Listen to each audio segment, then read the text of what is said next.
Alright, let's start the explanation of scales and maps. इसका क्या concept है scales and maps का, ये मैं आपके सामने रखने जा रहा हूँ। तो let's start off with a very simple example, just to clear the concept कि क्या है क्या ये topic. Let's suppose there is a rectangular park, एक पार्क है, and the actual dimensions of the park are 200 metres length है उसकी, और 50 मीटर्स उसकी ब्रेथ है। These are the actual dimensions. तो एक चीज होती है एक्चुअल डायमेंशन, सबसे पहली चीज होती है, एक चीज होती है एक्चुअल, और एक चीज होती है मैप। अब एक्चुअल डायमेंशंस क्या है? Length is equal to 200 metres and the width या breadth is equal to 50 metres. कि एक्चुअली जो पार्क है that is 200 metres long and 50 metres wide. These are the actual dimensions. अब ये मैप की डायमेंशंस क्या होती है? What are the dimensions of map? Map की डायमेंशन से क्या मुराद?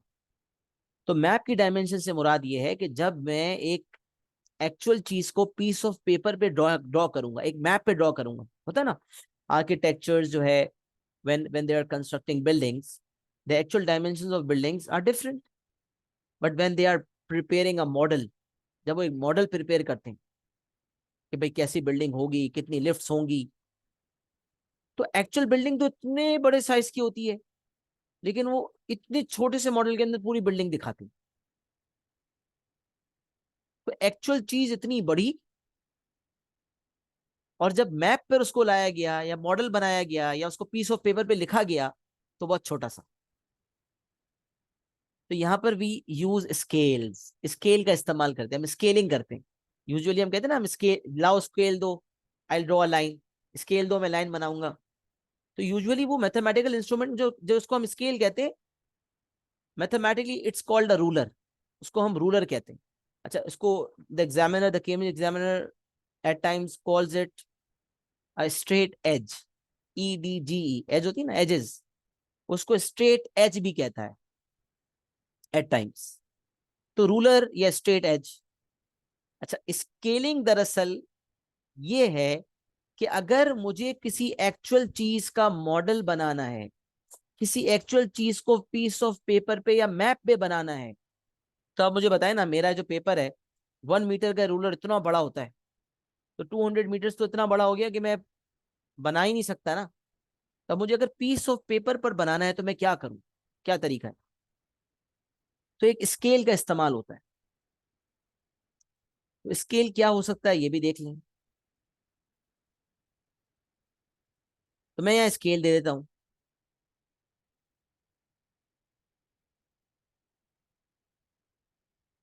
स्केल में दे देता हूं 20 metres. Scale is 1 centimetre represents 20 meters. What is the scale? 1 centimetre represents 20 meters. तो अब अगर मुझे कोई कहता है कि एक्चुअली एक पार्क की डायमेंशंस हैं 200 मीटर्स, उसकी लेंथ है, ब्रेथ 50 मीटर्स है, और अगर मैं चाहता हूं कि इसको मैं पीस ऑफ पेपर पे ड्रॉ करूं, मैप पे उसको ड्रॉ करूं, तो मैं उसकी क्या डायमेंशंस लूंगा? तो उसने कहा, कह दिया use a scale of 1 centimetre to represent 20 metres.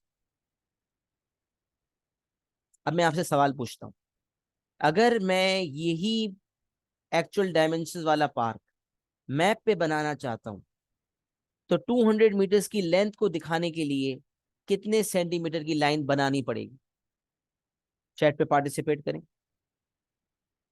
What will be the length on the map?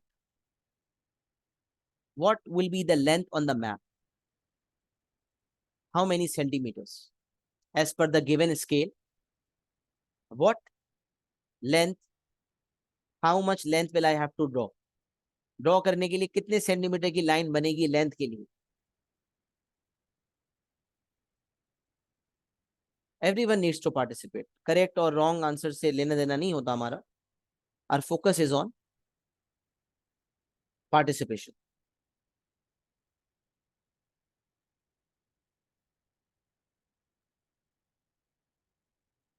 To all those who have participated, very good, excellent.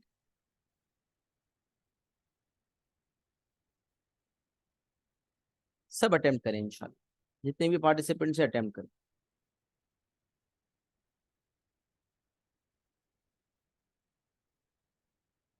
चलिए, कुछ ने पार्टिसिपेशन नहीं की। यस, वेरी गुड, परफेक्ट, जबरदस्त। लेंथ भी बता दी भाई, breath भी बता दी, क्या बात है। ब्रेथ बता दें, लेंथ क्या होगी बता देता हूं। बता दिया आपने 10 सेंटीमीटर। कैसे निकाली भाई? सीधी सी कैलकुलेशन है।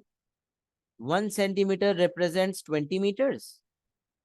तो अगर 200 मीटर्स है तो उसको रिप्रेजेंट करने के लिए x सेंटीमीटर की लाइन बनेगी। तो डायरेक्टली प्रोपोर्शनल के कॉन्सेप्ट के मुताबिक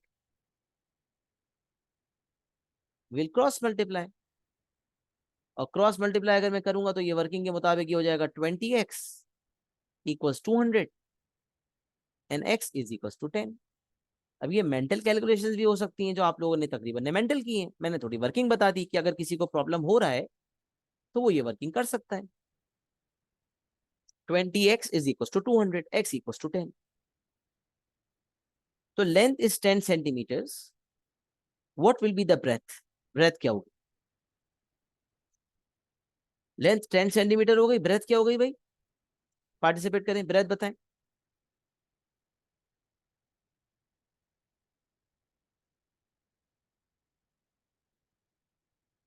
वेरी गुड, जबरदस्त। 2.5 सेंटीमीटर। यही तरीके का फॉलो हुआ ब्रेथ के लिए भी। 1 सेंटीमीटर इज 20 मीटर्स। तो अगर 50 मीटर्स है तो x सेंटीमीटर्स, क्रॉस मल्टीप्लाई कर दिया, 20x equals 50 and x is equals to 2.5। तो अब ये एक्चुअल डायमेंशंस को एक स्केल की मदद से मैप पे कन्वर्ट कर दिया। ये टॉपिक जो है, इस टॉपिक को हम स्केल्स एंड मैप्स कहते हैं। Using a scale to convert actual dimensions to map dimensions so that that particular thing can be drawn on the map. यानी कि पीस ऑफ पेपर पे अगर मैं पार्क बनाना चाहता हूं तो मैं 200 मीटर की 200 मीटर को रिप्रेजेंट करने के लिए कितनी सेंटीमीटर की लाइन बनाऊंगा? 10 सेंटीमीटर की लाइन बनाऊंगा। तो अब अगर आप ड्रॉ करते हैं तो आप क्या करेंगे? एक लाइन बनाएंगे 10 सेंटीमीटर की, यकीनन। बल्कि मैं एग्जैक्टली रेप्लिकेट ही कर देता, एक्चुअली तो कुछ और है, लेकिन जब आप करेंगे तो आप क्या करेंगे? आप एक लाइन बनाएंगे 10 सेंटीमीटर, फिर आप ब्रेथ बनाएंगे,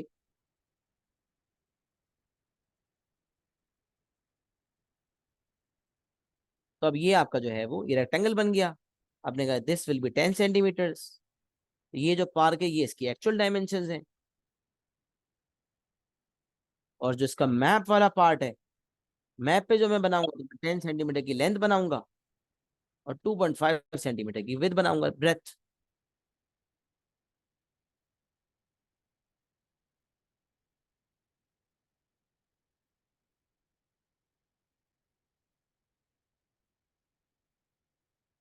तो length is 10 centimetres, breadth is 2.5 centimetres. कैसे निकाला? मैंने आपके सामने रख दी बात। तो एक्चुअल डायमेंशन ज्यादा होती हैं, मैप की डायमेंशंस कम होती हैं। तो एक काम ये होता है कि if particular length is given and we have been given a scale, we need to find the map dimensions. And at times ये भी होता है कि हमें स्केल दिया हुआ होता है, मैप की डायमेंशंस मुझे पता होती हैं, और मैप की डायमेंशंस को इस्तेमाल करते हुए मुझे एक्चुअल डायमेंशंस पूछी जाती है। पर मुझे बता दे कि 1 centimetre represents 20 metre, so the length of the park on the map is 10 centimeters. What will be the length? What will be the actual length of the park? तो अगर मुझे स्केल दे दिया जाए और मुझे बता दिया जाए कि लेंथ मैप पे 10 सेंटीमीटर है, तो एक्चुअल लेंथ क्या होगी? तो आप समझ जाएंगे कि every 1 centimetre is equals to 20 meters. So if it's a 10 centimeter line, this means it will be representing 20 meters. अब यही स्केल है, लेट सपोज इसी स्केल को मद्देनजर रखते हुए मैं आपके सामने एक एग्जांपल डिस्कस करूं कि एक टेनिस कोर्ट है, लेट्स सपोज,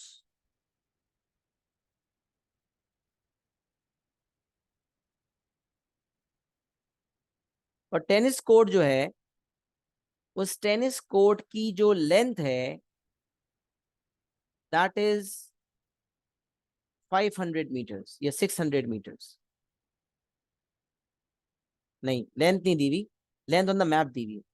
टेनिस कोर्ट की लेंथ ऑन द मैप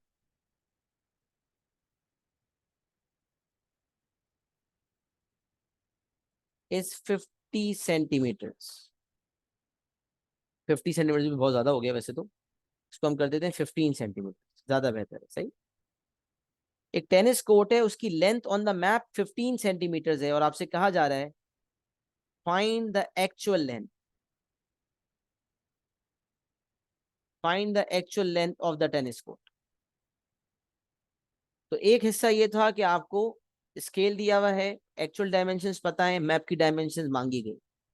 तो ये भी हो सकता है you have been given a scale, you have been given dimensions on the map and you are told to find the actual dimensions. तो length on map अगर 15 centimetre है, कि भाई टेनिस कोर्ट की जो लेंथ है वो मैप पर 15 सेंटीमीटर है, तो एक्चुअल लेंथ बताएं।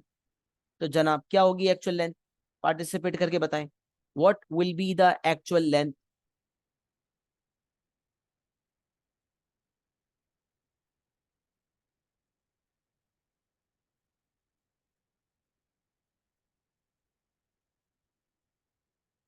Very good. Every one, every centimeter represents 20 meter, so 15 centimeter would mean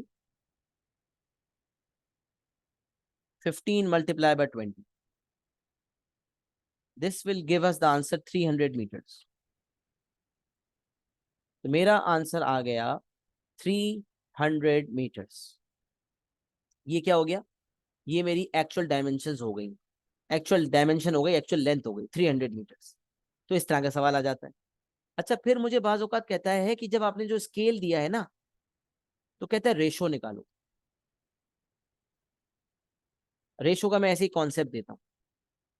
ratio का कॉन्सेप्ट के लिए मैं आपके सामने एक एग्जाम्पल रखता हूँ।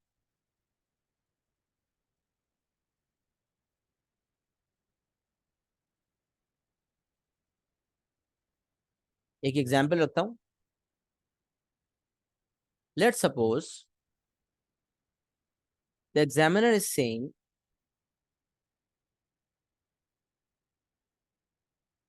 10 centimetre represents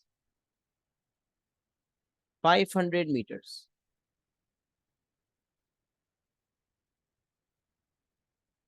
Find the scale in the form 1:n. इस फॉर्म में आपने स्केल देना। Always remember, whenever you have to give the scale in ratio form, तो मैंने रेशो के टॉपिक में बताया था, मैं फिर बताता हूँ, always make the unit same.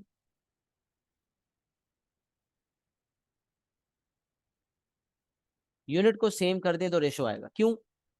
Unit same होंगे तो यूनिट्स कटेंगे ना, तो यूनिट्स के कटने के लिए ये जरूरी है कि यूनिट सेम हो। तो whenever you have been given a ratio, तो आप समझ जाएं कि आपका जो स्केल आपको दिया हुआ है रेशो फॉर्म में, अगर दिया हुआ है स्केल, तो यकीनन यूनिट सेम होगा। यूजुअली हम सेंटीमीटर्स मान रहे होते हैं, जो रेशो स्केल दिया हुआ होता है वो उसका मतलब एक्चुअल वाला पार्ट भी और मैप वाला पार्ट भी सेंटीमीटर्स में दिया हुआ है। तो जब हमें कभी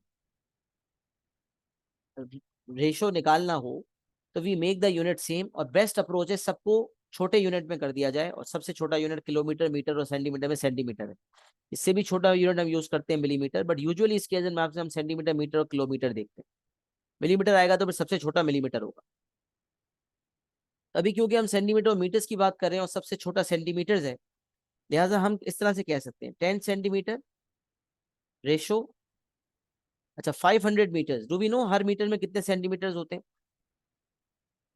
yes, 1 metre is equal to how many centimetres? Participation. 1 metre equals to how many centimetres? Yes.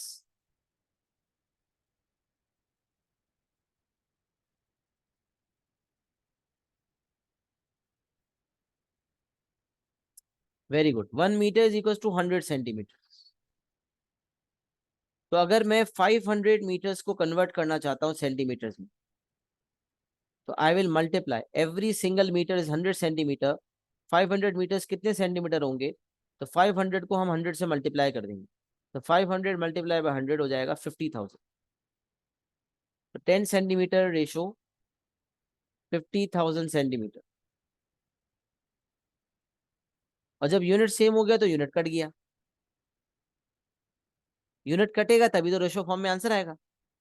तो 10/50,000 मुझे किस रेशो में देना, किस फॉर्म में देना था? 1:n फॉर्म में देना था। तो what will be my final answer? 10/50,000। Simplify करें, 10 से डिवाइड कर दें पूरा थ्रू आउट। 1/5000। 1/5000। तो अगर मुझे कभी स्केल देना होगा रेशो फॉर्म में, तो मैं यूनिट्स को सेम कर दूंगा। तो जो सबसे छोटा यूनिट होगा उसमें कन्वर्जन कर दूंगा। नॉर्मली सबसे छोटा यूनिट सेंटीमीटर होता है, तो सबको थ्रू आउट सेंटीमीटर्स में करना पड़ेगा। तो 10 सेंटीमीटर्स रेशो 500 मीटर्स को कन्वर्ट कर दिया, मल्टीप्लाई बाय 100 करके 50,000 सेंटीमीटर्स। कैंसलेशन हुई, 1/5000 बन गया। My final answer will be 1/5000। उसने कहा था 1:n फॉर्म में आंसर देना है, तो the value of n that I have got is 5000। तो एक काम होता है, मैप डायमेंशंस दी होती हैं, स्केल के थ्रू एक्चुअल डायमेंशंस निकालनी होती हैं। एट टाइम्स एक्चुअल डायमेंशंस दी होती हैं, स्केल के थ्रू मैप की डायमेंशंस निकालनी होती है। और एट टाइम्स आपको रेशो निकालना होता है। मुझे बताएं, यहां तक कॉपी कर लें और मुझे एक्नॉलेजमेंट दे दें कि yes we have copied, we are done and we are clear as well. Notes form में इसको लिख भी लें और मुझे एक्नॉलेजमेंट भी दे दें। क्या यहाँ तक सबको क्लियर है? स्केल्स एंड मैप्स का कॉन्सेप्ट बहुत सुकून से, इत्मीनान से मैंने समझाया है। तो ये कॉन्सेप्ट बुनियादी समझना असल बात है कि क्या स्केल्स एंड मैप से क्या मुराद। तो एक होता है एक्चुअल, एक होता है मैप, और एक्चुअल से मैप या मैप से एक्चुअल में जाने के लिए दिया हुआ होता है स्केल। ये आसान सी बात। इसमें एक दो बातें और बतानी है, फिर हम पास बस करने के काबिल हो जाएंगे। तो मुझे यहाँ तक कॉपी कर लें, नोट्स बना लें और एक्नॉलेजमेंट दे दें कि डन एंड क्लियर। तो मैं आगे बढ़ता हूँ इंशाल्लाह।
चलिए जबरदस्त हो गया अल्हम्दुलिल्लाह। डन एंड क्लियर मोस्टली लिख दिया है, कोई कर रहा है तो स्क्रीनशॉट ले ले। आगे बढ़ते हैं इंशाल्लाह।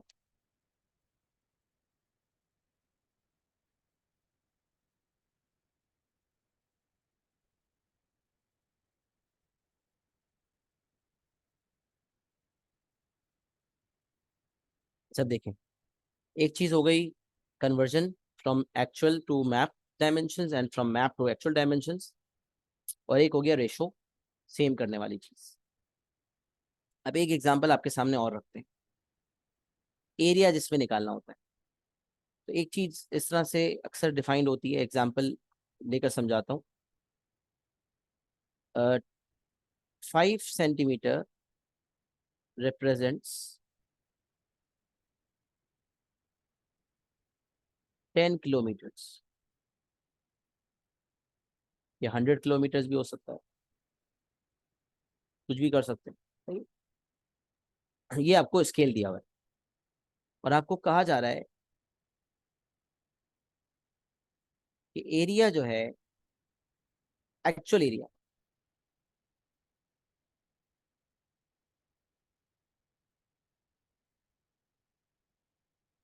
Is 50,000 kilometre square. कोई पार्क है या कोई रोड है या कोई स्टेडियम है, उसका एक्चुअल एरिया, या कोई बंगला बैंगलो है, प्लॉट ऑफ लैंड है, उसका एक्चुअल एरिया है 50,000 किलोमीटर स्क्वायर। ऐसी मिसाल है। और मुझे कह रहा है find the area on the map. Map area निकाल, मैप का एरिया निकाल। अब भाई मैं मैप का एरिया कैसे निकालूं? तो भाई स्केल है ना, स्केल का इस्तेमाल करो।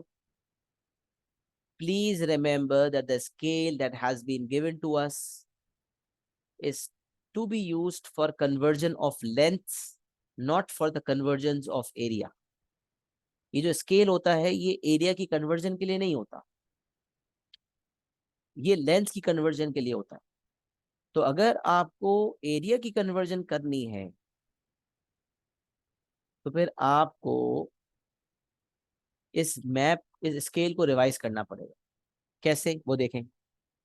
स्केल दिया हुआ है 5 centimetre is equal to 100 kilometre, right. अब एरिया का यूनिट सेंटीमीटर या किलोमीटर नहीं होता, बल्कि सेंटीमीटर स्क्वायर किलोमीटर स्क्वायर होता है। तो पहले मुझे इस स्केल को रिवाइज करना पड़ेगा बाय स्क्वायरिंग बोथ साइड्स। तो अब मैं इसको पहले स्क्वायरिंग बोथ साइड्स करके इस स्केल को चेंज करूंगा, गिवन स्केल को एरिया के मुताबिक बनाऊंगा। जो स्केल गिवन होता है वो लेंथ को कन्वर्ट करने के काम आता है, बट अगर एरिया की कन्वर्जन करनी होगी तो इस स्केल को चेंज करेंगे, और इस स्केल को चेंज करने के लिए मुझे स्क्वायरिंग बोथ साइड्स करना पड़ेगा। तो 5 centimetre is equal to 100 kilometre. If I am going to square both the sides, तो ये एरिया, ये हमारे पास एरिया के मुताबिक स्केल आ जाएगा। तो 5 सेंटीमीटर स्क्वायर का मतलब 5 भी स्क्वायर होगा, सेंटीमीटर भी स्क्वायर होगा। 5 का स्क्वायर हो गया 25। 25 centimetre square is equal to 100 का भी स्क्वायर होगा, बन जाएगा 10,000। 100 × 100 क्या होता है? 10,000 किलोमीटर स्क्वायर। नाउ ये वो स्केल है which is to be used for area conversion. ये जो स्केल आपके सामने दिया हुआ था ना, ये लेंथ कन्वर्जन करने के लिए था।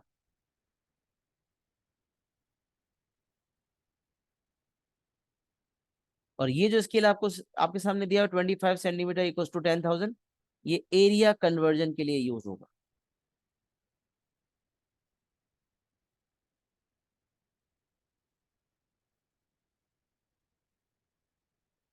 तो एरिया कन्वर्जन के लिए our area is 25 centimetre square represents 10,000 kilometre square. अब ये एरिया आने के बाद अब आपको पता चल गया कि आपका स्केल जो है एरिया के लिए ये वाला है, और एक्चुअल एरिया दिया हुआ है 50,000 किलोमीटर स्क्वायर। अब आप जो है इस स्केल का इस्तेमाल करेंगे। इस्तेमाल करने के लिए आप 10,000 की जगह एक्चुअल के नीचे एक्चुअल लिखेंगे, जाहिर सी बात है। एक्चुअल के नीचे एक्चुअल लिखा जाता है, मैप के नीचे मैप लिखा जाता है। तो एक्चुअल एरिया आपको दिया हुआ था, मैप का एरिया निकालना था। अगर आपको मैप का एरिया दिया होता तो आप मैप के नीचे लिखते, और जो मैप वाला एरिया मांगा है उसको कर दिया आपने x, and now you are going to cross multiply. इसको यूनिटरी अप्रोच कहा जाता है। तो यहां से जब आपने कैलकुलेशन की तो ये हो जाएगा 10,000 एक्स इज इक्वल टू, वैसे तो आप डायरेक्ट भी रेशो कर सकते हैं कि 10,000 से 50,000 हो गया, 5 टाइम्स हो गया। कितना हो गया? 5 टाइम्स। एक्चुअल एरिया 5 टाइम्स बढ़ा हुआ है, तो ये लेंथ भी 5 टाइम्स बढ़ जाएगी। तो 25 multiply by 5 will give you 125। Direct answer आ जाएगा 125 सेंटीमीटर स्क्वायर। पर अगर कोई प्रॉपर क्रॉस मल्टीप्लीकेशन करता है तो वो 25 मल्टीप्लाई बाय 50,000, मल्टीप्लाई करने से बेहतर है आप डायरेक्टली इसी तरह लिखे रहने दें, वरना बहुत बड़ी बड़ी वैल्यूज आ जाएंगी। फिर एक्स निकालने के लिए आप जो है डिवाइड करेंगे, तो 25 मल्टीप्लाई बाय 50,000। अच्छा, याद रखिए न्यूमरेटर न्यूमरेटर आपस में कैंसिल हो सकते हैं, लिहाजा आप न्यूमरेटर में कैंसिल कर सकते हैं। 4 जीरोज यहाँ पर हैं, 4 जीरोज यहाँ पर हैं, कैंसिल हो गए। फिर इससे आपका काम आसान हो गया। एक्स निकालने का, एक्स का जो आपका आंसर आ गया that is 25 multiply by 5 and the answer is 125। X 125 आ गया। तो आपसे पूछा था मैप एरिया क्या है, तो now you will say the map area is 125 centimetre square. तो this is going to be your final answer. यहाँ पर एक्चुअल एरिया दिया हुआ था, मैप का एरिया निकालना था। ऐसा भी हो सकता है कि आपको मैप का एरिया दिया हुआ हो और आपको एक्चुअल एरिया निकालना हो। तो बॉटम लाइन वाज कि whenever you have to convert areas either from actual to map area or from map area to actual area, the given scale must be changed by squaring both sides. Existing scale that has been given by the examiner is to be used for conversion of lengths, but अगर area की convergence करनी है तो squaring both sides करके आपने नया scale निकालना होगा। सही है। ये आपका स्केल एंड मैप्स का एरिया वाला कॉन्सेप्ट जो मुझे देना था ये भी मैंने आपको दे दिया। ये एक ही पेज में हमने स्केल एंड मैप्स की डिस्कस कर ली। लिखने के लिए हमने मवाद कम लिखा है, लेकिन समझने के लिए बहुत कुछ समझा है। बाकी काम पास पेपर्स के थ्रू हो जाएगा। तो लेंथ की कन्वर्जन के लिए यूज होता है from actual to map, from map to actual. Ratio में स्केल निकालने के लिए यूनिट सेम करते हैं, कैंसलेशन करते हैं, सिंप्लीफाई करते हैं, रेशो दे देते हैं। एरिया की कन्वर्जन के लिए गिवन स्केल को रिवाइज करना पड़ता है by squaring both the sides. इसको जो है नोट डाउन कर लें, जो मैंने नीचे वाली चीज लिखी है, और उसके बाद डन एंड क्लियर लिख दें, सो दैट मुझे पता चल जाए कि आप लोगों ने लिख भी लिया, आपको समझ भी आ गया।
चलिए, जबरदस्त, अल्हम्दुलिल्लाह। यहाँ तक हमें सबको समझ आ गया है, कोई कॉन्सेप्चुअल मसला भी नहीं है, और समझ भी आ गया है, आपने नोट भी कर लिया है। तो अब इंशाल्लाह यूनिट 1C की जो एक्सप्लेनेशन थी उसको हमने वाइंड अप कर लिया। अब हम उसके सवालात यूनिट 1C की तरफ जा सकते हैं। लिमिट्स ऑफ एक्यूरेसी और स्केल्स एंड मैप्स या कोई और बेसिक चीजें भी हैं तो इंशाल्लाह यूनिट 1C में हम डिस्कस कर सकते हैं।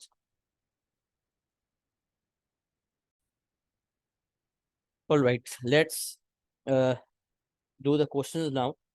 और यूनिट 1C के अंदर अगर हम देखें तो खासकर इसने लिमिट्स ऑफ एक्यूरेसी का जिक्र किया है, scales and simple map problems की बात की है। तो लिमिट्स ऑफ एक्यूरेसी भी हमने समझ लिया और scales and simple map problems, scales and maps के हवाले से भी डिस्कशन कर ली। बाकी जो टाइम, मनी एंड टेम्परेचर है वो बेसिक चीज़ें हैं जो कि हम सवालात के साथ साथ देख सकते हैं, और पहले भी हमने उस पर डिस्कशन की है। 12 आवर क्लॉक, 24 आवर क्लॉक, उस पर हम पहले भी बात करते रहे। तो अभी जो है हम सवालात से स्टार्ट लेते हैं, चंद सवालात हम करते हैं शुरू के इंशाल्लाह, ताकि हमारी थोड़ी सी कॉन्सेप्ट्स की एप्लीकेशन हो जाए। इसमें लिमिट्स ऑफ एक्यूरेसी भी कवर हो जाएगा और इंशाल्लाह स्केल्स एंड मैप का कोई सवाल मुझे नज़र आ रहा है या नहीं वो भी देख लेते हैं इंशाल्लाह। तो let's start with question number 1।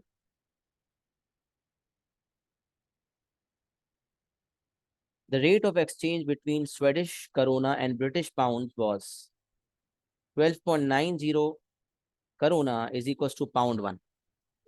अब ये बेसिक कन्वर्जन जो है ये आपको दी हुई है कि 12.90 करोना पाउंड 1 के बराबर है। Calculate the number of corona received in exchange for pound 50। तो जब भी करेंसी के सवालात आपको दिए हुए हों, you always need to remember one thing, you have to do simple conversion. Simple आपने कन्वर्जन करनी है, नथिंग कॉम्प्लेक्स। तो क्वेश्चन नंबर 1 की अगर मैं बात करूं, and it is part number A. अच्छा, अब देखें आईजीसीएसई में तो हमारे दोनों पेपर्स विद कैलकुलेटर हैं, बट ओ लेवल्स जो है उसके अंदर P1 विदाउट कैलकुलेटर होता है, और आईजीसीएसई भी 2025 से विदाउट कैलकुलेटर हो रहा है। तो बहरहाल अभी हम जो है आपको यही कहा कि जो आईजीसीएसई में कैलकुलेटर अलाउड है भी, तो उसमें भी आपने थोड़ा सा अपनी ब्रेन कैपेसिटी इनहेंस करना है, तो आप कहीं कहीं विदाउट कैलकुलेटर करके कोशिश कर सकते हैं। सही, ज़रूरी नहीं है आपके लिए, लेकिन कर लेंगे तो अच्छा है, वरना कोई मसला नहीं है। तो आप विद कैलकुलेटर कर लें, लेकिन ओ लेवल वालों के लिए तो ये पेपर 1 का सवाल जो है उन्हें विदाउट कैलकुलेटर ही करना पड़ेगा। तो 12.90 के इज इक्वल्स टू पाउंड 1। और पार्ट ए में मुझसे कहा जा रहा है number of corona received in exchange for pound 50। तो अगर पाउंड 50 दिया हुआ है तो कितने करोना मिलेंगे?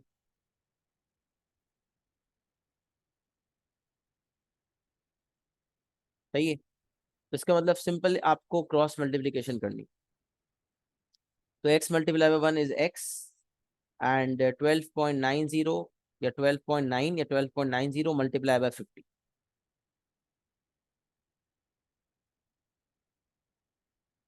अब 12.9 को 50 से कैसे मल्टीप्लाई किया जाता है? तो इसके मुख्तलिफ तरीके हैं। 12.9 को आप 10 से मल्टीप्लाई कर दें और फिर 5 टाइम्स कर दें उसका। 12.9 मल्टीप्लाई बाय 50 को ब्रेक करके आप कर सकते हैं ना 10 into 5। इससे क्या हो जाएगा? 12.9 into 10 is 129, and 129 into 5 is 129 है, और 129 को 5 से मल्टीप्लाई करेंगे तो 129 को अगर 10 से करेंगे तो 1290, और ये हो जाएगा 645। 645 करोना, ये आपका आंसर आ जाएगा।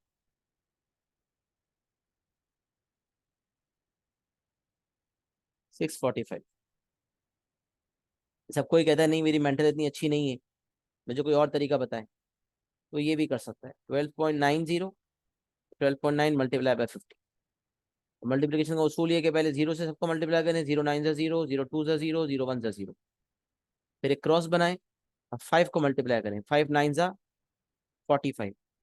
45 का 5 यहाँ पर आ गया, 4 2 के ऊपर चला गया। 5 2 ज़ा 10, 10 + 4 14। 5 9 ज़ा 45, 5 नीचे आ गया, 4 ऊपर चला गया। 5 2 ज़ा 10, 10 + 4 14, 14 का 4 यहाँ आ गया, 1 यहाँ चला गया। 5 1 ज़ा 5 +1 6। फिर आपने इसको प्लस करना होता है, यहाँ 0 आ गया, यहाँ 0 + 5 आ गया, यहाँ 4 आ गया, यहाँ 6 आ गया। अच्छा, this is multiplication, and there is 1 decimal place in 12.9, तो यहाँ भी 1 डेसिमल प्लेस में आंसर आएगा। तो 645.0, तो 645.0 का मतलब 645 ही होता है। तो अगर आप चाहते हैं, अगर आपको लगता है कि आप जो है वो आईजीसीएसई में, तो खैर मसला ही नहीं है, विद कैलकुलेटर कर सकते हैं, लेकिन for this year only, next year से उनको भी विदाउट कैलकुलेटर करना पड़ेगा। 2025 से सिलेबस फॉर्मेट चेंज हो रहा है। तो यहाँ से आपके पास 645 आंसर आ जाएगा। सही है, one part A done. Part B में मुझे कह रहा है number of pound received in exchange for 12,900 koruna. तो अगेन वी आर यूजिंग, अब we will be using the same rate 12.90 या 12.9 एक चीज होती है 12।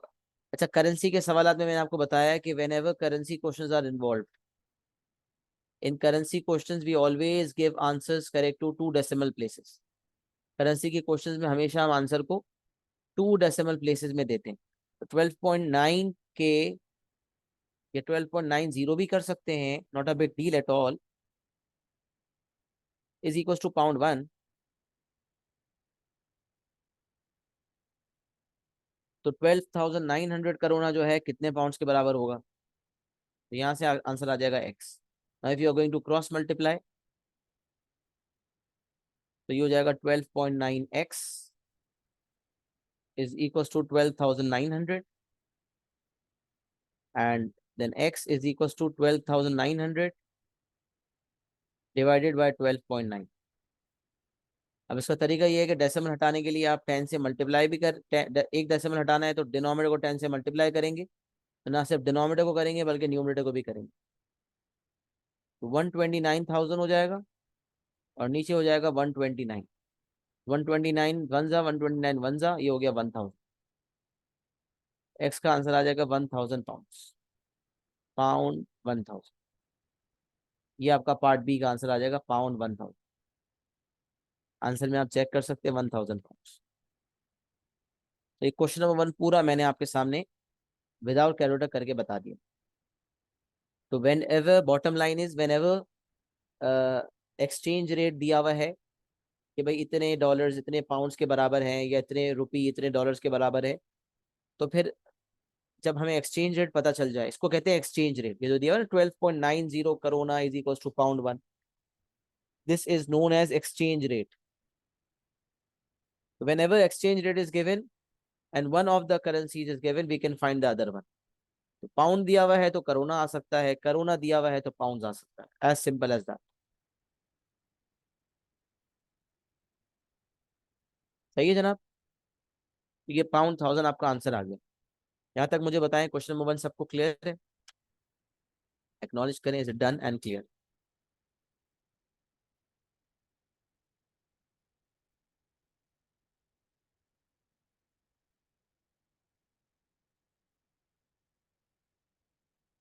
अच्छा, अब question number 2 limits of accuracy का सवाल है।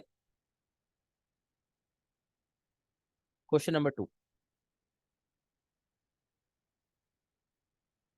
The length and breadth of rectangle both measured correct to the nearest centimeter are 11 and 9 centimeter respectively। तो 11 centimeters and 9 centimeters respectively, calculate the lower bound of the area of the rectangle। अब देखिए, length and breath दोनों दी हुई हैं, and they are measured correct to the nearest centimetre. तो मैंने आपको ये बात बताई थी, कुछ बच्चे नए भी हैं जिन्होंने limits of accuracy last class में नहीं पढ़ा हुआ, वो रिकॉर्डिंग देख लेंगे। तो जब आपको एक्यूरेसी गिवन हो, लिमिट्स ऑफ एक्यूरेसी में सिखाया कि whatever the given accuracy is, क्या करते हैं उसके साथ? We divide the given accuracy by 2। Length and breadth are correct to the nearest centimetre. इसका मतलब एक्चुअल लेंथ 11 एंड 9 नहीं है, एक्चुअल लेंथ 9, एक्चुअल लेंथ 11 और एक्चुअल ब्रेथ 9 नहीं है। राउंड ऑफ होने की वजह से 11 और 9 हुए। तो the given accuracy is correct to the nearest centimetre, whatever the given accuracy is, we divide that by 2। 1 को डिवाइड बाय 2 किया, हमारा आंसर आ गया 0.5। तो 1 डिवाइडेड बाय 2 वी गॉट 0.5। और जो गिवन एक्यूरेसी आती है, अगर उसको गिवन वैल्यू में सब्ट्रैक्ट कर दिया जाए तो लोअर बाउंड आता है, और ऐड कर दिया जाए तो अपर बाउंड आता है। तो 11 का लोअर बाउंड हो जाएगा 10.5, 11 माइनस 0.5 लोअर बाउंड हो जाएगा, और 11 में 0.5 ऐड करूंगा तो 11.5 इसका अपर बाउंड हो जाएगा। सिमिलरली 9 जो लेंथ थी, it was correct to the nearest centimetre, तो 1 जो भी गिवन एक्यूरेसी होती है उसको डिवाइड बाय 2 करते हैं, 0.5 आ गया। 9 में 0.5 को सब्ट्रैक्ट किया, 8.5 centimetre we got the lower bound, और 9 में मैं 0.5 को ऐड करूंगा तो 9.5 centimetre the upper bound. Over here we have to find, and it is a paper 2 question. It can be done with calculator. Calculate the lower bound of the area of the rectangle. तो area का lower bound चाहिए। अब area का formula क्या होता है भाई, length multiply by breath. तो मैंने आपको बताया था कि अगर एरिया का लोअर बाउंड चाहिए और एरिया मल्टीप्लीकेशन के थ्रू आ रहा है, तो कोई मुझे बताएगा लेंथ और ब्रेथ के कौन से वाले बाउंड लेने होंगे? Which bounds of length and breadth will I have to take? Yes, Zoya. You have to take the lower bounds and then you multiply them. So like Very 8.5 times 10.5. perfect. Thank you, Zoya. We have to take the lower bound of length as well as the lower bound of breadth. So this is what you were told in the last class. If a value is coming after multiplication, तो multiplication में हम दोनों numbers के साथ same bound लेते हैं। तो अगर एरिया का लोअर बाउंड चाहिए तो हम लेंथ का भी लोअर बाउंड निकालेंगे और ब्रेथ का भी। अच्छा, यहाँ पर मैंने समझाने के लिए अपर बाउंड लोअर बाउंड दोनों ऊपर लिख दिए हैं। It was not required to find both the bounds. मैंने ऐसे समझाने के लिए बता दिया कि लोअर बाउंड ये होता, अपर बाउंड ये होता। तो मुझे खाली लेंथ का लोअर बाउंड लेना था विच वॉज 10.5, एंड देन मुझे ब्रेथ का भी लोअर बाउंड लेना था, दैट वॉज 8.5। 10.5 और 8.5 को अगर मैं कैलकुलेटर में मल्टीप्लाई कर दूं तो माय आंसर इज 89.25।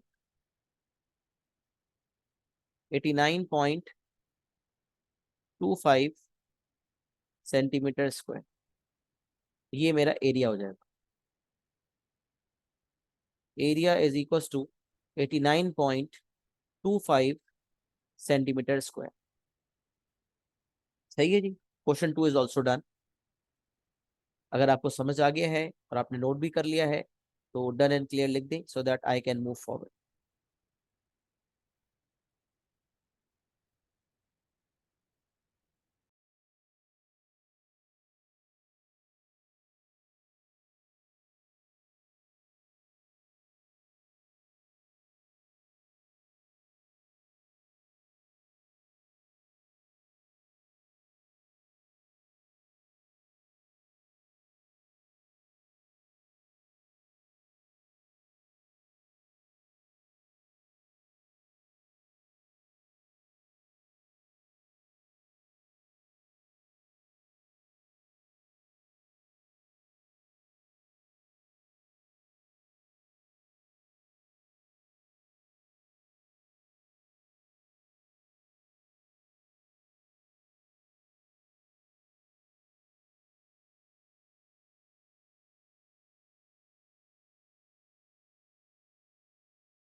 चलिए अल्हम्दुलिल्लाह क्लियर हो गई बात।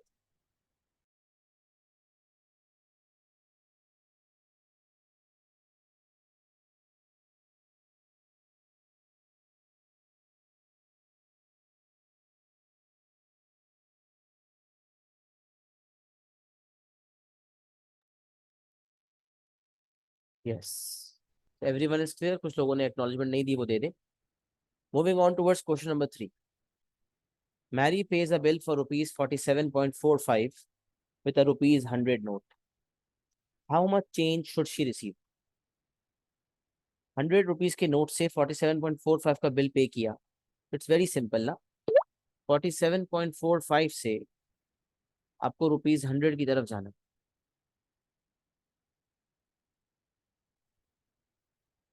मतलब कितना डिफरेंस है, इन दोनों का डिफरेंस लेना है।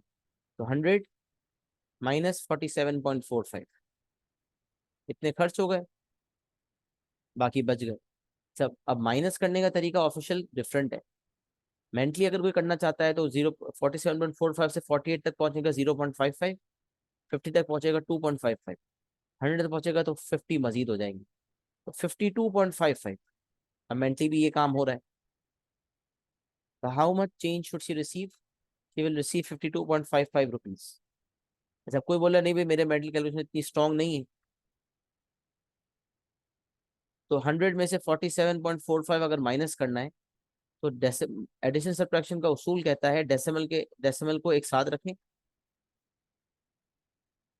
डेसिमल सेम लेवल पे होना चाहिए। मल्टीप्लिकेशन में तो ऐसा नहीं है ना, मल्टीप्लिकेशन में तो आपको सबको मल्टीप्लाई करना होता है। यहाँ 47.45 100 में से माइनस होगा, तो 100 was a whole number value, 47.45 is a decimal value, तो मैंने 100 को 100.00 कर दिया। यहाँ से जब मैं माइनस करूंगा, तो सबसे पहले मैं इस 100 को जो है 100 में से कॉमन लूंगा। 100 में से, अच्छा इसका पूरा प्रोसेस है, 1 को 0 करें, 10 को 1, 0 को 10 कर दें, फिर उसको काट के 9 कर दें। ज्यादा आसान क्या है, 100 से कॉमन लिया, एक कैरी लिया, तो ये 99 हो गया और ये 100 आ गया।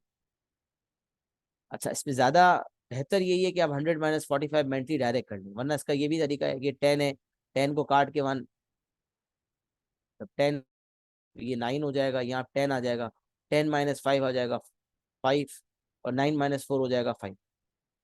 लेकिन ज्यादा बेहतर क्या था कि आप डायरेक्टली, जब आप कैरी ले सके थे, सॉरी, जब आपने कैरी लिया था यहाँ पर, तो ये 100 हो गया था, तो 100 - 45 ये तो अचीवेबल है, ये तो कर सकते हैं। तो जितना शॉर्ट कर सकते हैं उतना शॉर्ट करें, वर्किंग को बढ़ाएंगे मुश्किल हो जाएगी। 100 - 45 इज 55, डेसिमल यहाँ पर आ गया। 99 - 47 करना है, तो 9 - 7 हो गया 2, और 9 - 4 हो गया 5, इट इज 52.55।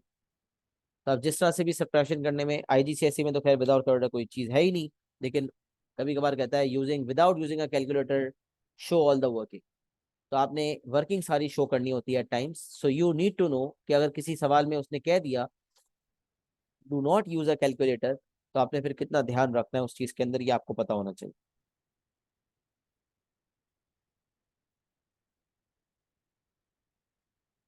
सही है। तो ये आपका क्वेश्चन नंबर 3 मुकम्मल हो गया। छोटा सा सवाल था, मेरे ख्याल से इसमें कुछ मसला नहीं है, किसी को कंफ्यूजन नहीं होगी। क्वेश्चन नंबर 4 की तरफ पढ़ते। क्वेश्चन 4 से the man travelled by car from home to the library. एक बंदा होम से लाइब्रेरी गया, and later from the library to the dentist. The kilometre readings in the car were as follows. देखिए, बहुत गौर से देखना है, थोड़ा सा शायद आपको नजर भी ना आ रहा हो। ये 8 है, इसको अगर मैं इस तरह से करूं कि अगर मैं इस कलर को वाइट कर दूं, नहीं, यस, वाइट कलर ज्यादा प्रोमिनेंट होगा। दिस इज 8, 44 94.4 है, एंड दिस इज 6। सही है, तो 88.8, 94.4 एंड 99.6।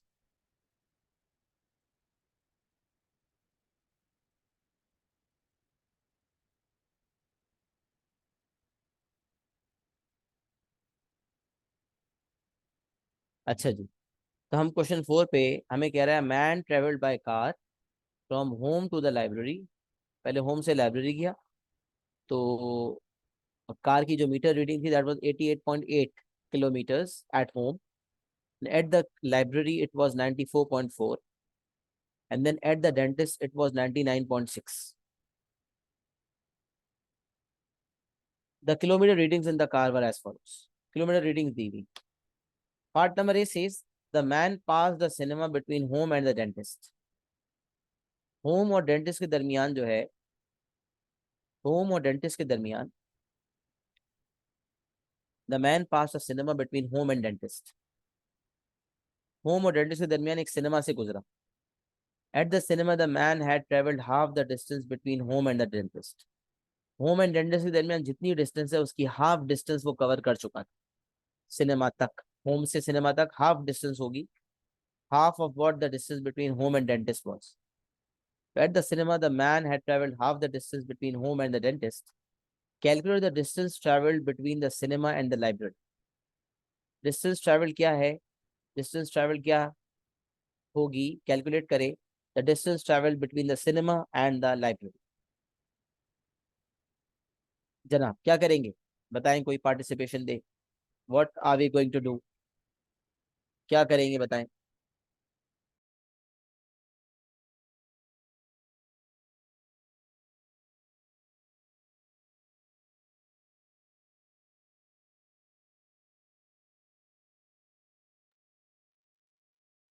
तो कोई पार्टिसिपेट करके बता दे क्या होगा भाई, कैसे करेंगे?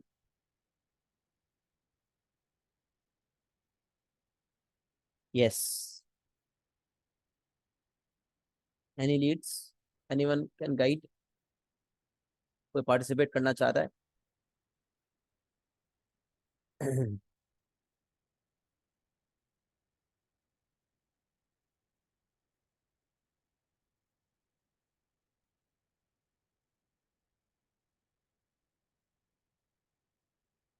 हाफ द डिस्टेंस है ना, तो पहले हम एक काम करते हैं ना, डेंटिस्ट और होम के दरमियान डिस्टेंस निकाल लेते। 99.6 kilometre at the dentist and 88.8 kilometre at home, इन दोनों को माइनस कर दे। तो माइनस करने के लिए सबसे पहले आपने इस 9 से कैरी लेना है, तो ये 8 हो जाएगा, या पूरा कह ले 99 से एक कैरी ले ले 98 हो गया, या सिर्फ 9 से ले ले। यहाँ 16 आ गया, 16 माइनस 8 जो है वो 8 हो गया, 8 माइनस 8 0 हो गया, और 9 माइनस 8 हो गया 1। तो पता चला कि होम और डेंटिस्ट के दरमियान जो डिस्टेंस थी दैट वाज 10.8 किलोमीटर्स।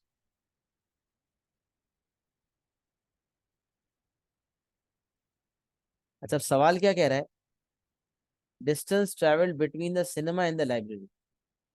अब अभी तो सिनेमा का कोई जिक्र ही नहीं है यहाँ पे, तो होम और डेंटिस्ट के दरमियान जो डिस्टेंस थी दैट वाज 10.8 किलोमीटर।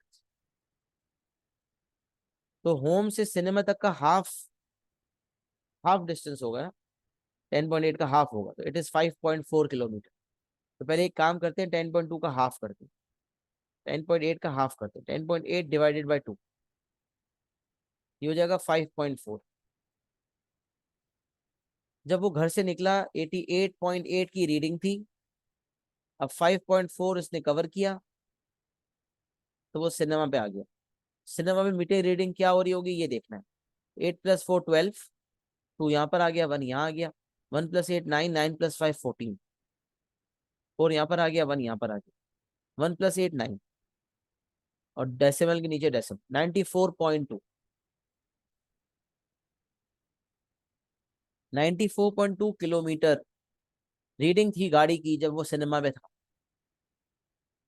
अब यहाँ देखें, सिनेमा पे 94.2 है और लाइब्रेरी पे 94.4 है।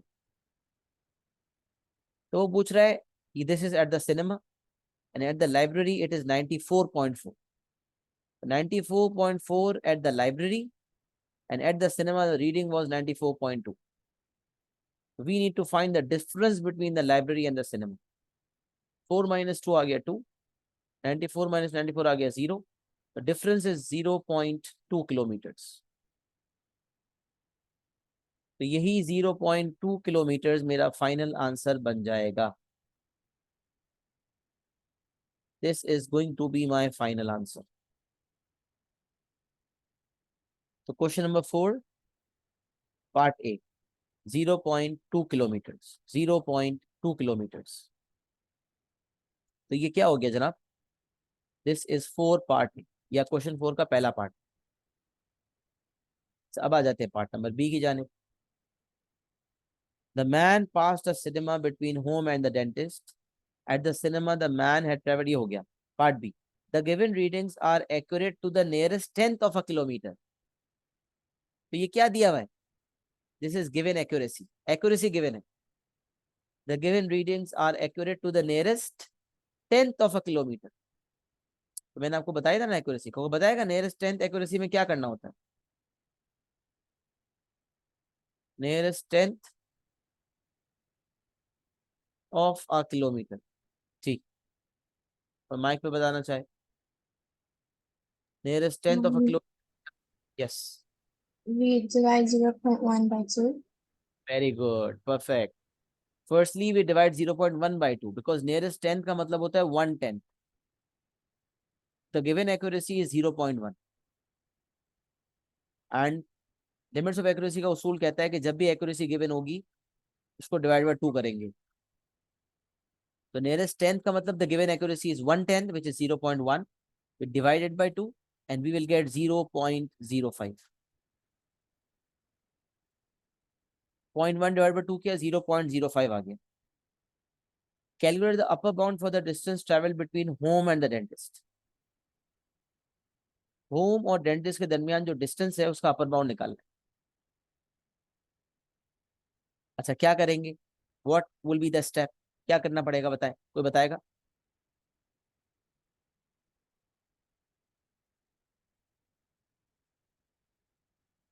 यस अमीर. यस अमीर. Sir, to make the distance the longest, the starting at home, we will make it the lower bound. So we subtract 0.05 from 88.8. Very good. तो we found okay and then complete the process. Then मैं समझा देता हूँ. And then the final distance, which is 99.6, we make it higher, so the distance is longer because we need to find the upper bound. So we will add 0.05 to 99.6 and then find the difference between them. Very good, perfect अमीर, thank you so much, जबरदस्त. अच्छा एक गलती जो बच्चे यहाँ पर करते हैं वो ये करते हैं कि upper bound for the distance travel between home and dentist निकालना है, तो वो होम और डेंटिस्ट के दरमियान जो डिस्टेंस होती है 10.8 जो कि हमने ऑलरेडी निकाली हुई है उसमें खाली 0.05 ऐड कर देते. ये गलत है. याद रखिए हमें पता है कि हमें जब इनके दरमियान डिफरेंस निकालना है और अपर बाउंड निकालना है, डिस्टेंस निकालने के लिए मुझे डेंटिस्ट वाली डिस्टेंस में से माइनस करना है होम वाली डिस्टेंस, और मैं डिस्टेंस का अपर बाउंड निकालना चाहता हूं. तो ये डिस्टेंस क्योंकि डिफरेंस की बाद आएगा, तो डिफरेंस के लिए हमने सीखा था कि जो नंबर्स प्लस साइन के साथ होते हैं उनका सेम बाउंड लिया जाता है, और जो माइनस साइन के साथ होते हैं उनका ऑपोजिट बाउंड लिया जाता है. जिन बच्चों ने लिमिट्स ऑफ एक्यूरेसी को लास्ट क्लास में नहीं पढ़ा वो रिकॉर्डिंग देखकर इंशाल्लाह जब कवर अप कर लेंगे तो बात समझ आ जाएगी. तो डिस्टेंस का अपर बाउंड निकालने के लिए डेंटिस्ट का अपर बाउंड और होम का लोअर बाउंड लेंगे, और डेंटिस्ट का अपर बाउंड जो है दैट वुड बी 99.6 में 0.05 को ऐड करेंगे तो 99.65 हो जाएगा, और होम का जो लोअर बाउंड है वो 88.8 माइनस 0.05 हो जाएगा 88.75. अच्छा अब इसका शॉर्टकट ये, एक तो माइनस करने का तरीका आपको पता है, अब शॉर्टकट ये कि आपको पता है 99.6 और 88.8 का डिफरेंस आप 10.8 ले चुके हैं. जब 6 की जगह आप 65 ले लेंगे और 8 की जगह आप 75 ले लेंगे तो इनका डिफरेंस 2 दफा 0.05 से बढ़ जाएगा. सोचे ना, 99.6 और 88.8 के दरमियान जो डिस्टेंस थी दैट वाज 10.8. नाउ 99.6 0.05 से बढ़ गया और 88.8 जो है 0.05 से कम हो गया, तो इनके दरमियान जो फासला है वो भी तो बढ़ गया. जब 99.6 बढ़ा तो 0.05 से फासला बढ़ा, 88.8 जब कम हुआ तो 0.05 से फासला फिर बढ़ा, तो 0.05 टाइम्स 2 हो गया 0.1. तो ये डिफरेंस जो है 0.1 से बढ़ गया. इसका मतलब 10.8 हमारा जो आंसर था उसमें हम 0.1 ऐड कर देंगे तो वो डिफरेंस आ जाएगा 10.9 किलोमीटर. ये आपका शॉर्टकट हो सकता था अगर आप दिमाग लगा लेते तो.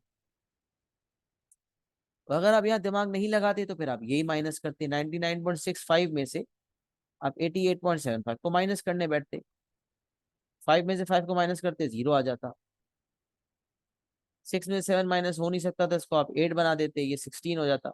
16 में से 7 माइनस करते, डेसिमल के नीचे डेसिमल लिखा, 6 में से 7 माइनस करेंगे 9 आ जाएगा. 8 माइनस 8 0, 9 माइनस 8 1, 10.90. 10.90, 10.900, 10.900 या 10.9 एक ही बात है. तो 10.90 को 10.9 किलोमीटर कह सकते हैं, लिहाजा हमारा आंसर यहाँ पर आ गया 10.9 किलोमीटर. तो शॉर्टकट मैंने आपको बता दिया कि आप कैसे शॉर्टकट में ये कर सकते हैं. सही है जनाब, यहाँ तक बात समझ आ रही है? क्वेश्चन नंबर 4 भी मैंने पूरा समझा दिया, लिख भी लें. अच्छा 2 सेपरेट रजिस्टर्स थे, ये मैंने बताया भी था आप लोगों को, जो नए बच्चे हैं वो भी सुन लें कि एक रजिस्टर फॉर नोट्स मेकिंग होता है और एक रजिस्टर फॉर सॉल्विंग क्वेश्चंस होता है, ताकि नोट्स और क्वेश्चंस मिले ना. अलग अलग रजिस्टर्स होंगे तो ये आपके लिए ट्रैक रखना आसान होता है। तो 1 register for the notes and 1 register for the past paper question. जी जनाब, सबको क्लियर है? डन एंड क्लियर लिख दें।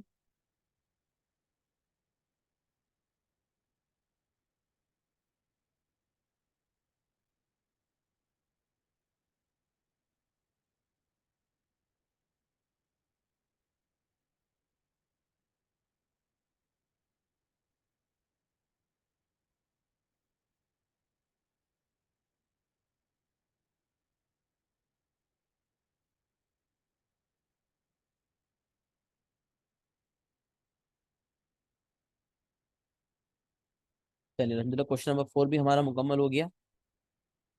उसके बाद जो है मज़ीद सवालात भी कर सकते हैं, और इसके दिन में आपसे भी सवालात अगर आगे आएंगे तो आप कर सकते हैं। मेरे ख्याल से पहले 4 सवाल अभी मैं आपके सामने रख देता हूँ, और यहीं पे हम आज क्लास का इख्तिताम कर देते हैं।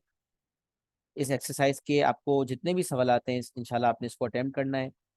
ये जो यूनिट 1C है, इसको इंशाल्लाह इसके सवालात को मैं अपलोड कर दूंगा, तो आपने भी इसके सवालात ट्राई करने होंगे। सैटरडे की क्लास तक आप सवालात ट्राई करके लाएं, डेफिनेटली आपने ट्राई करने हैं, और मसले मसाइल फिर आपने मुझसे डिस्कस करने हैं। You have to attempt Unit 1C questions and then bring the queries in the next class. सही है। और मैं एक और काम करूंगा, मेरे पास कुछ रिकॉर्डिंग्स भी होती हैं, तो वो भी मैं सवाल आती है उसमें अपलोड कर दूंगा, ताकि आप कुछ रिकॉर्डिंग देखकर भी अपने आप को फैसिलिटेट कर लें, और ऐसे सवाल जो रिकॉर्डिंग में नहीं होंगे वो हम डिस्कस कर लेंगे। This can be done. इससे ये होगा कि हमारा टाइम सेव होगा और हम अगले यूनिट की तरफ जल्दी बढ़ सकेंगे। तो क्योंकि पास में भी हम पढ़ाते रहे, सवालात करवाते रहे, तो कुछ टाइम सेव हो सकता है अगर हम सवालात की कुछ रिकॉर्डिंग्स आपसे शेयर करते रहे। मेरे ख्याल से हमने काफ़ी कुछ सीखा, बहुत कुछ पढ़ा। जो कुछ सीखा, जो कुछ पढ़ा, उसको रिकॉल करके सवालात LMS पे मैं अपलोड कर लूँगा इंशाल्लाह। उसको देखकर फिर फीडबैक दीजिएगा। और IGCSE की भी अलग क्वेश्चंस कंपाइल्ड हैं, IGCSE वाले स्टूडेंट्स के लिए अब IGCSE वाले क्वेश्चंस भी मैं देना शुरू करूँगा इंशाल्लाह। तो वो भी आप लोगों ने करने होंगे, मैं उसके हवाले से गाइडेंस दे दूंगा इंशाल्लाह। अभी मुझे यहाँ तक बता दें, यहाँ तक सबको क्लियर है ना? कोई मसला तो नहीं है? सही है, डन एंड क्लियर तो सबने लिख ही दिया है। तो क्लास को हम एंड करते हैं, और अगली क्लास में इंशाल्लाह फिर मुलाकात करते हैं सैटरडे वाले दिन। 12 to 1:30 is hour time, Pakistan time. See you in the next class. Take care, have a good day. अस्सलाम वालेकुम व रहमतुल्लाहि व बरकातहू।